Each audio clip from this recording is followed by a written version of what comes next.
My family abandoned me years ago when my ex falsely accused me. Look, I don't even know where to start. I've been lurking for years but never thought I'd be posting something like this. Sorry if it's all over the place, I haven't slept in like 36 hours. So, here's some background. I'm 26M, and I was dating this girl, 25F, for about 3 years. We met in college, moved in together after graduation, the whole deal. I thought we were solid. She's smart, hot, has a marketing job at some fancy firm. I was working IT at a healthcare company, decent money, nothing crazy. I was working full-time while finishing my computer science degree online, just 2 semesters left after 5 years of night classes. I'd been juggling both since graduation, slowly chipping away at my education debt while building career experience. Things were actually pretty great for most of our relationship. I'm not gonna pretend I was the perfect boyfriend, but I really tried, you know. I was the one who always remembered anniversaries, surprised her with weekend trips, stayed up all night helping her prep for big presentations. When her mom got sick last year, I drove her 3 hours each way every weekend for 2 months so she could visit. When she mentioned wanting to try CrossFit, ironically, I paid for a 6-month membership as her birthday present, even though it meant eating ramen for lunch so we could still make rent. I even sat through every episode of The Bachelor with her, and trust me, that's true fucking love right there. I thought we were on the same page about everything, marriage eventually, maybe kids in a few years, saving for a house. We talked about our future all the time. I was literally about to drop 3 months' salary on a ring, had it picked out and everything. I was planning to propose on our trip to Cancun next month. Non-refundable tickets, by the way, another $1,200 down the drain. Everyone, including her sister, who I was planning the proposal with, thought we were rock solid. I'd even started calling her parents mom and dad because they said I was already part of the family. Guess fucking not. But last week, I noticed she'd been acting weird, always on her phone, working late, typical red flags. I'm not proud of this, but when she was in the shower, I checked her phone. Found hundreds of texts to this CrossFit instructor she'd been seeing. And not just, hey, what's up, texts either, we're talking full-on sexting with plans to meet up while I was at work. Turns out, they'd been sleeping together for months. In our apartment. In our bed. While I was pulling overtime to save for a ring. FML. When I confronted her, I was bracing for the usual, tears, apologies, maybe something thrown at my head. What I wasn't expecting was a full-scale nuclear meltdown. I waited until she strutted in from girls' night, still giggling. Her lipstick was a shade I'd never seen before, her makeup a little too perfect for just a casual night with friends. Hey, had fun? I asked, leaning against the counter. She beamed. Yeah. Melissa was so drunk, it was hilarious. Melissa, the same pregnant friend who, last I checked, wasn't supposed to be taking tequila shots. I kept my voice calm. Ha. That's so. She kicked off her heels, completely oblivious. Yeah, she was a mess. I watched her carefully. So, anything you want to tell me? She paused, her fingers fumbling with her purse. What are you talking about? The smile didn't fully drop, but there was hesitation now. A flicker of something, fear, maybe. I tilted my head. I don't know, maybe something about CrossFit Mike. Or should I call him Daddy, like you do in your texts? And just like that, the mask cracked. Her expression flipped from confused to furious in a blink. You went through my phone. What the fuck? That's private. I let out a dry laugh. Privacy. Yeah, super important, when you're screwing some guy in our bed. She opened her mouth, scrambling for words. It wasn't like that. We just. Just what? I cut in. Accidentally fell on him multiple times. For 3 months. Her face twisted with anger, and suddenly I was the problem. This is exactly your issue. You're so fucking controlling, always questioning me, always checking up on me. I scoffed. Oh, that's rich. I checked your phone once because you've been acting shady as hell. Don't even try to turn this on me. She crossed her arms, voice shaking but still defiant. You always do this. You make me the bad guy. You've never trusted me. I pulled out my phone and held up the screenshots. Trust? Yeah, let's talk about that. I started reading aloud. Can't wait to feel you inside me again. Last night was amazing. My boyfriend's working late again, come over. And that's when shit got weird. Instead of owning up to it, I watched her transform right in front of me. Her eyes darted around the room like a cornered animal. Then, something changed in her expression. I'll never forget it. Like she just made some terrible calculation in her head. Don't touch me, she whispered. What? Don't touch me, she screamed, backing against the wall. A chill ran through my body. What are you talking about? Her voice got quiet, almost mechanical. You know exactly what I'm talking about. The nights I said no and you didn't listen. The times you got aggressive when I wouldn't. Her voice cracked, and, honest to God, actual tears started streaming down her face. This wasn't just lying. This was fucking acting. Broadway-level performance. You're fucking insane, I said, my voice shaking. You're making this up because I caught you. And then she said it. You forced yourself on me. She screamed so loud the neighbors must have heard, multiple times. And I have the texts to my friends proving it. My stomach dropped through the floor. Texts? What texts? You've been gaslighting me for years, she continued, seeming to gain confidence with every word. Making me think it was my fault, that I was crazy for feeling violated. I stood frozen, my brain unable to process what was happening. This woman I had loved for 3 years was fabricating the worst possible story about me, and she was convincing.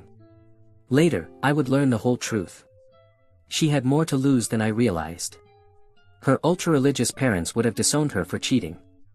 She was up for a partnership track at her accounting firm, where she had cultivated this perfect good girl image. And the dude she was banging? Her boss's fucking nephew. So, rather than admit to being a cheating piece of garbage, she decided to destroy my life instead. Classic.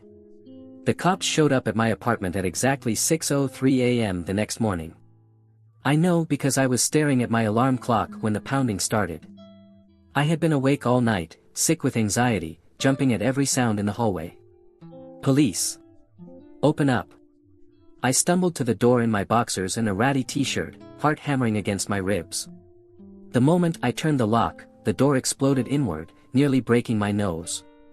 3 cops rushed in, weapons drawn. On the ground. Get on the fucking ground, now. I dropped immediately. A knee drove into my back, forcing the air from my lungs. Cold metal handcuffs bit into my wrists, ratcheted so tight they cut off circulation. They dragged me into the hallway, disoriented, bleeding from my nose, while my elderly neighbor, Mrs. Peterson, stood in her doorway in a bathrobe, hand over her mouth. The look in her eyes? Pure disgust. Like I was something diseased. Please, I gasped. This is a mistake. The taller officer accidentally slammed my head into the door frame of the squad car. Stars exploded behind my eyes. Whoops, he said flatly. Then he leaned in close to my ear. We got another one, boys. These college punks think they can get away with anything. As the car pulled away, I caught a glimpse of my building through swelling eyes. People were coming out onto their balconies, pointing. Someone was filming with their phone. It was my last moment as the person I used to be. Everything after would be defined by this accusation. 26 years of building an identity, a reputation, friendships, a future, all erased in a single morning. I spent 3 days in a holding cell before they even let me call someone. The other guys in there found out what I was accused of, thanks, loudmouth cop, so that was fun. Nothing like getting the shit kicked out of you while everyone looks the other way. I called my parents, certain they'd help. My old man was always preaching about family above all else and how blood is thicker than water. What a crock of shit that turned out to be. Dad, you gotta help me. She's lying, I swear to God. Don't you dare take the Lord's name after what you've done, he interrupted.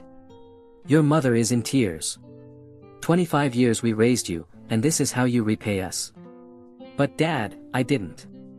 Save it for the judge. Don't call this number again. You're not my son. And then he hung up. I sat there, staring at the phone like a fucking moron. Did my own father just hang up on me? The same guy who bailed my sister out after her third DUI. The same parents who forgave my brother for stealing from grandma's retirement fund. But me? Guilty until proven innocent. No, scratch that. Guilty even after proven innocent. It didn't matter that I had no record, that I had never been in trouble a day in my life. All it took was one lie from her, and suddenly, I was public enemy number one. The cops did their due diligence, interviewed her friends, combed through her phone, searched for any shred of evidence that could back up her claims. Guess what they found? Nothing. Because there was nothing to find. One of the detectives even pulled me aside in private, voice low, almost apologetic. Between you and me, I think she's full of it. But we had to follow procedure. Great. So they knew I was innocent.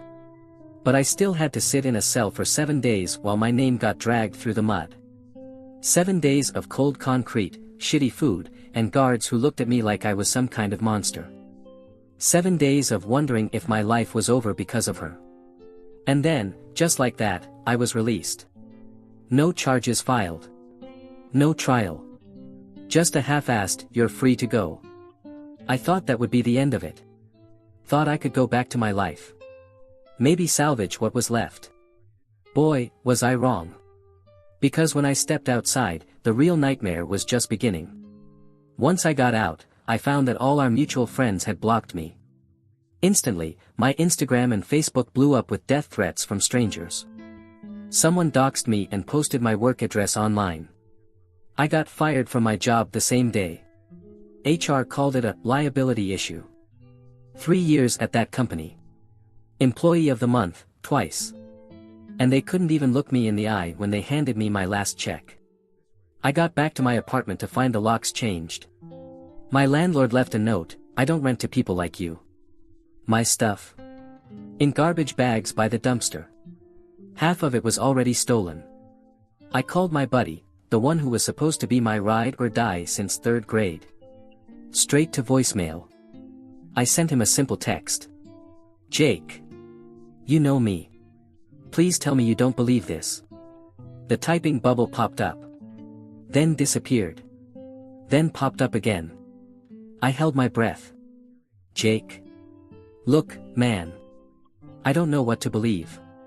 But I can't be associated with this. I have a wife and a daughter, I can't risk it. You think I'm a danger to your kid?" No response. Just blocked. Like 3 decades of friendship never existed. I called a former coworker, someone I considered a friend. The second she picked up, she just sighed. "You need to stop contacting people. No one wants to be part of this." Then she hung up. I texted my cousin, who lived nearby. "Read receipt." No response. It was like I had social leprosy. Nobody wanted to get within 10 feet of me. The accusations spread through our town like wildfire, each retelling getting more graphic and more horrific. Then I got an email from my university. "Dear student, due to recent allegations, you are barred from campus until further notice. Please do not attempt to enter university grounds or attend in-person classes. Assignments may be submitted electronically. Failure to comply will result in involvement of law enforcement. Have a nice day. Office of Student Affairs." Have a nice day. Seriously? Even the grocery store clerk who used to flirt with me now flinched when I walked in. The barista at my regular coffee shop accidentally spilled my drink 3 times before I finally got the message. My dentist's office mysteriously had no openings for the next 6 months. I was dead to everyone, only nobody had the decency to actually kill me. The only person who didn't completely bail was my freshman year roommate. Let's just call him the only decent human being in that shithole town. "You can crash on my couch for a week," he said. "My parents don't know, and they can't find out." A week turned into 2. I was burning through what little savings I had, applying for jobs that nobody would give me. My roommate would sneak home leftovers from his restaurant job like they were contraband. One night, he finally sat me down. "Dude, you gotta leave town," he said. People aren't gonna forget. They don't care about the truth. And he was right.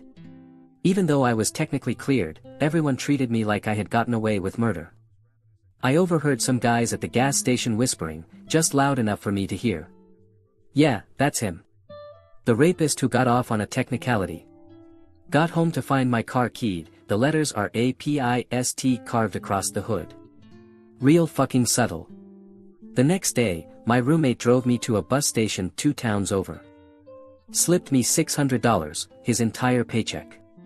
Don't tell me where you're going, he said. Seriously. Don't contact me for a while. They're watching your socials. Just disappear, man. We did this awkward half hug, and then he was gone. I stood there with a duffel bag containing everything I owned in the world, which wasn't much. Bought a ticket to the farthest city the bus would take me. Ended up in some shitty industrial town, working the night shift at a meat processing plant, the kind of job where they don't ask questions, as long as you can lift 50 pounds without dying.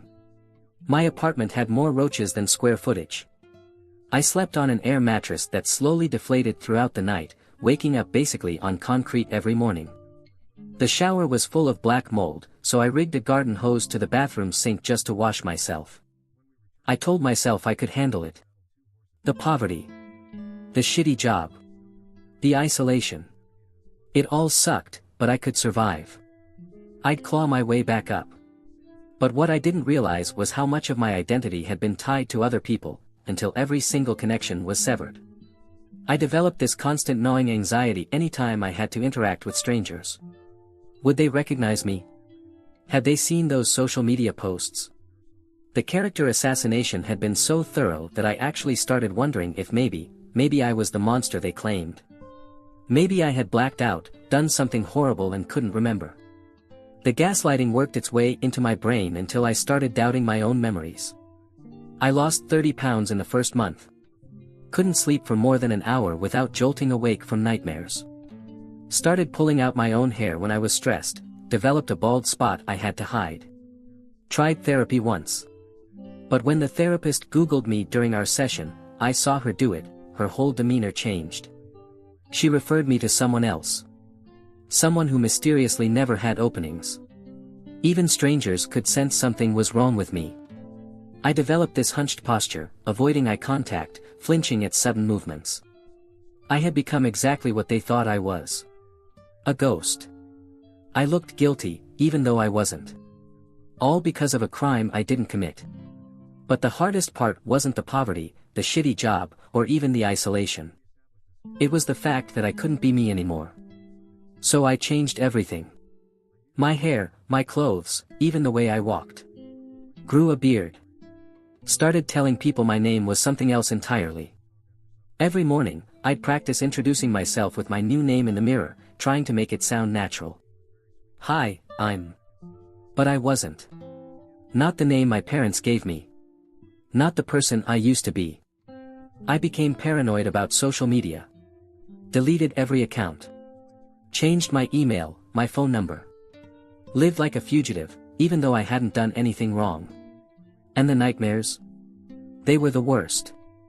I'd dream I was back in that cell, except this time, they were convicting me.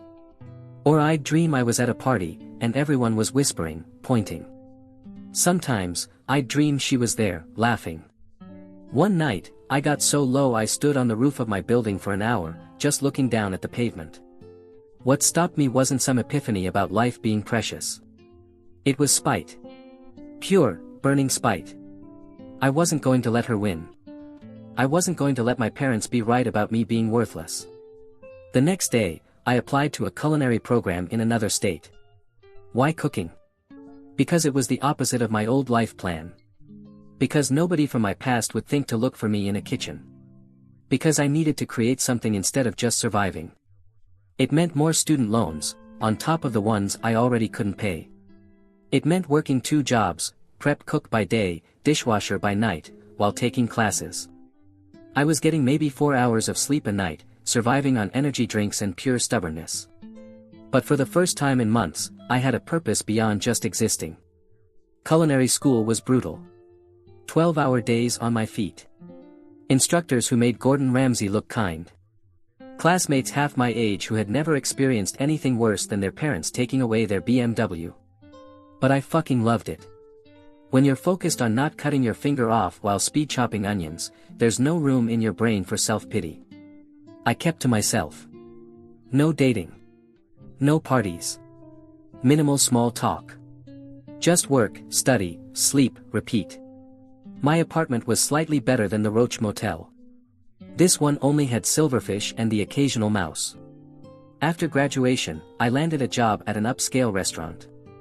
Nothing fancy, just prep work, and sometimes handling the grill when the main chef needed a smoke break. But it was a foot in the door. The head chef noticed I was always the first to arrive, the last to leave.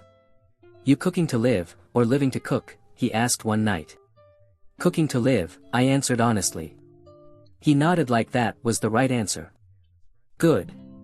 The ones who say they live to cook are usually the first to burn out. "You got something to prove?" "Something like that." "Well, prove it by making this hollandaise sauce not taste like yellow snot." A few months later, he promoted me to sous chef. The pay bump meant I could move to an apartment where the bathroom didn't double as the kitchen. I started sleeping better. Cut back on the drinking. That's when I saw the ad. A prestigious hotel chain looking for chefs for their international locations. Room and board included. Fresh start in a new country. I applied, not expecting much. My resume was decent but nothing special. But they needed someone willing to relocate immediately to Southeast Asia, and apparently, nobody else wanted to drop everything and move across the planet on 2 weeks' notice. Except me.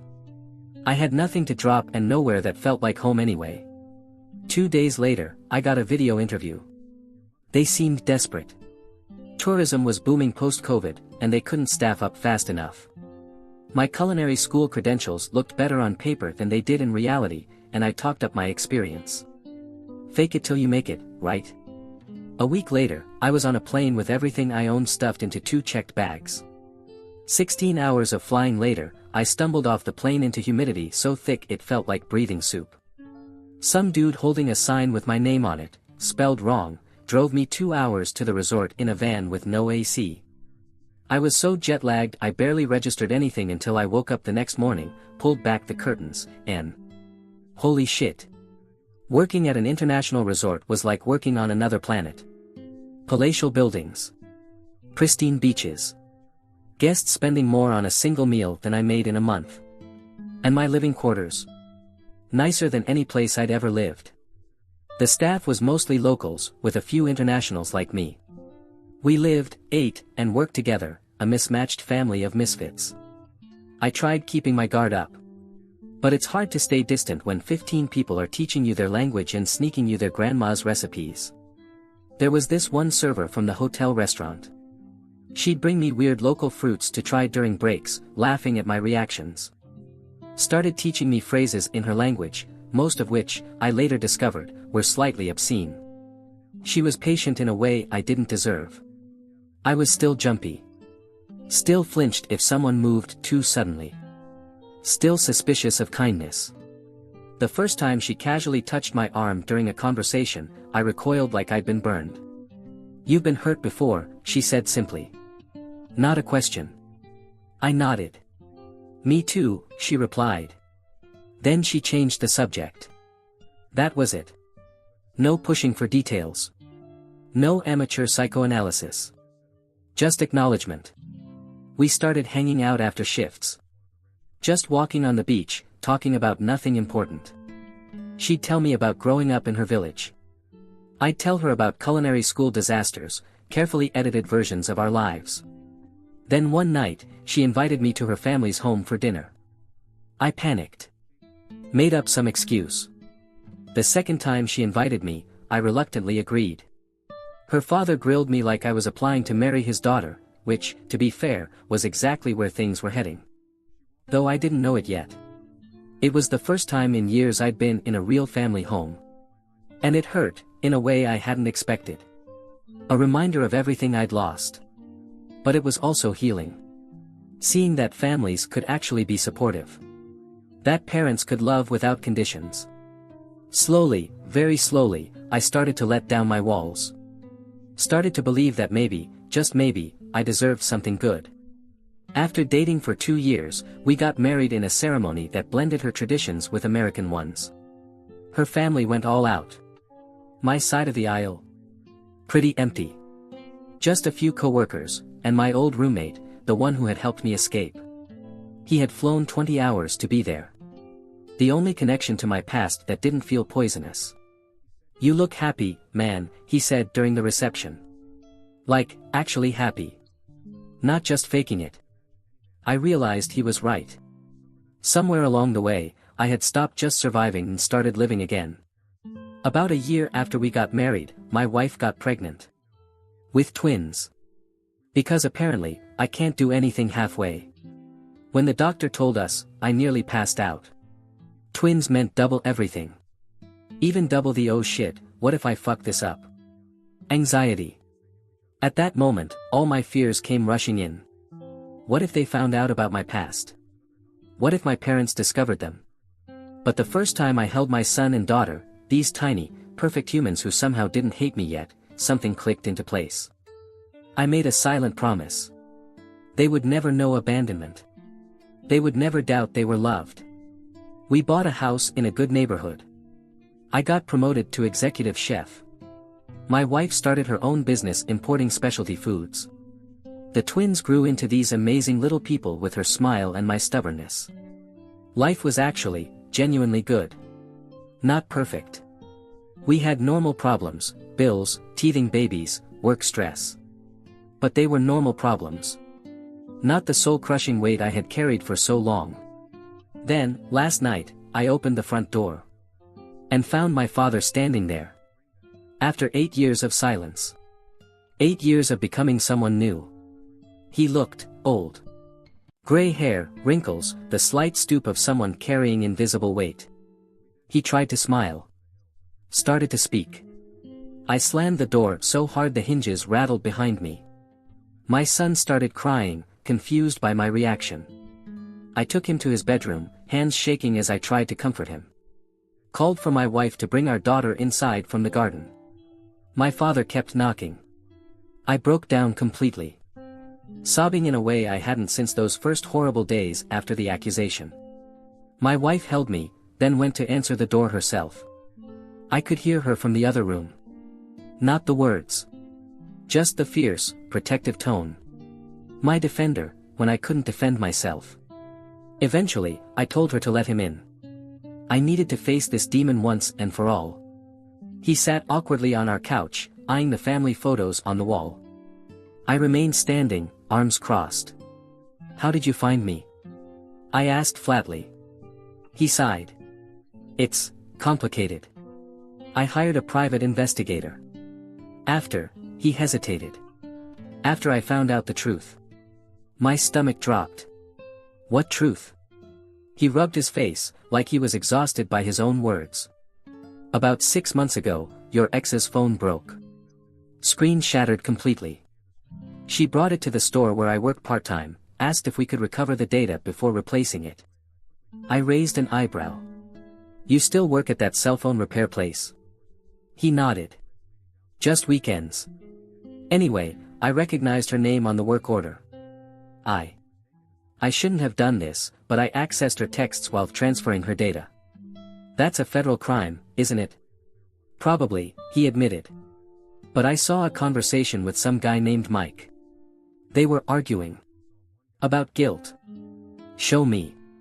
He pulled out his phone, scrolled through his photos, then handed it to me. Screenshots of text messages. "Mike, I can't keep doing this. Every time I see your posts about being a survivor, I feel sick." "Her, what do you want me to do? Admit I made it all up? Destroy my life now?" "Mike, you destroyed his life. He didn't do anything to you." "Her, it was years ago. He's probably fine." Mike, asterisk bullshit. His family disowned him. He lost everything. "Her, that's not my fault."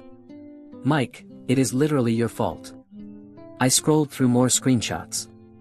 Dozens of messages where she acknowledged lying. Where this Mike person, presumably the guy she cheated with, was wrestling with guilt, while she made excuses. Why did you wait?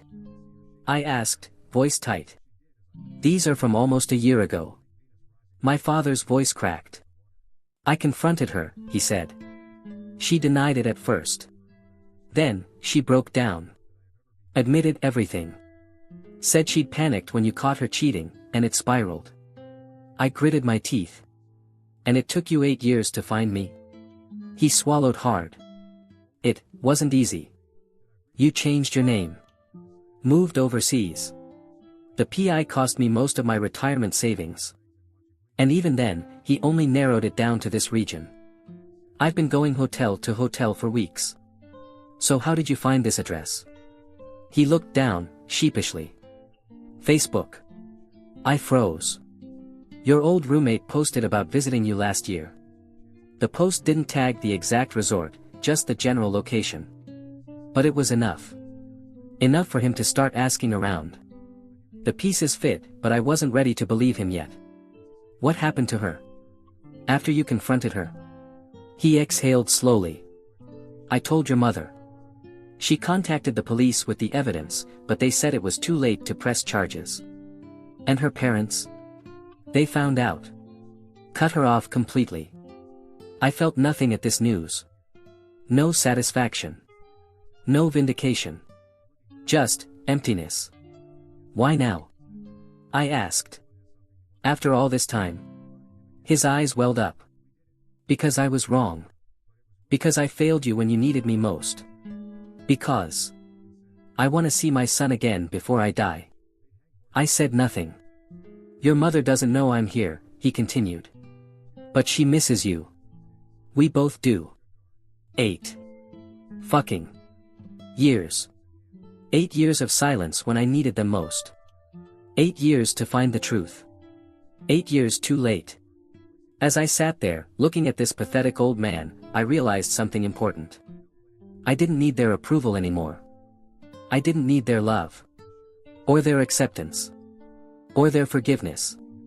I had built something beautiful from the ashes they left me in. I had a real family now. One based on choice and love, on standing together when things got hard. You need to leave, I told him. And don't come back. He started to protest, but something in my eyes must have stopped him. He stood up, looking defeated. Can I at least see my grandchildren before I go? I laughed. Not a happy sound. They're not your grandchildren. You don't get to abandon your child and then claim his children. That's not how this works. He swallowed hard, nodded, and walked to the door. And as he left, I felt something lift. Like the last ghost of my old life had finally been exorcised. My wife came downstairs after putting the twins to bed. Are you okay? I pulled her close. Yeah. And for the first time in years, I actually meant it. But I kept thinking about what my father had told me before he left. About what happened to her. After her lies fell apart, she panicked and confessed everything to mutual friends. Word spread fast. The accounting firm fired her for ethical concerns after clients started asking questions. The boss's nephew, the guy she cheated with. His wife divorced him and took him for everything.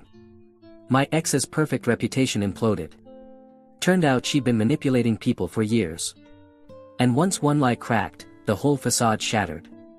Last my father heard, her religious parents flipped out when they learned about the cheating. They cut her off. Kicked her out of the house. Her social media went dark after too many former friends started calling her out publicly. Karma's a bitch, I guess. But honestly, I felt nothing. No satisfaction. No vindication. She just didn't matter to me anymore. She's homeless now. She couch-surfed with increasingly distant acquaintances until everyone got sick of her. Apparently, someone spotted her at a bus station with a cardboard sign, looking strung out. Part of me wondered if she ever thought about the symmetry. How she had made me homeless years ago. And now, she was experiencing the same fate. But even that felt hollow. Her suffering didn't undo mine. It didn't give me back those years. Some people say forgiveness sets you free. Maybe that's true for some. But for me? Freedom came from building something so good that the past became irrelevant.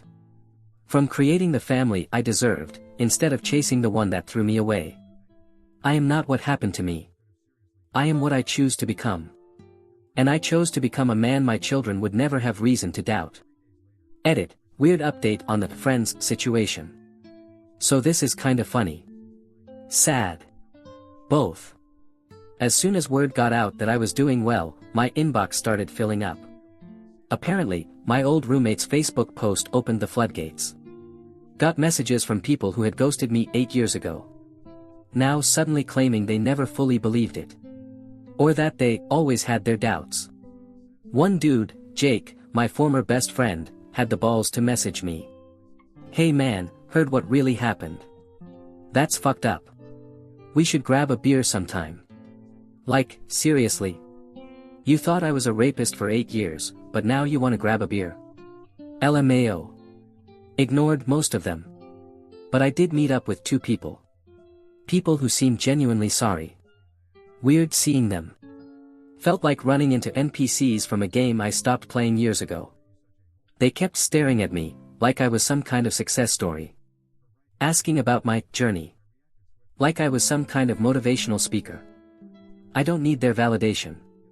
But, not gonna lie. There was something satisfying about them seeing that I thrived without them. Not in a revenge way. More like confirmation that I made the right call. By moving forward instead of getting stuck in the past.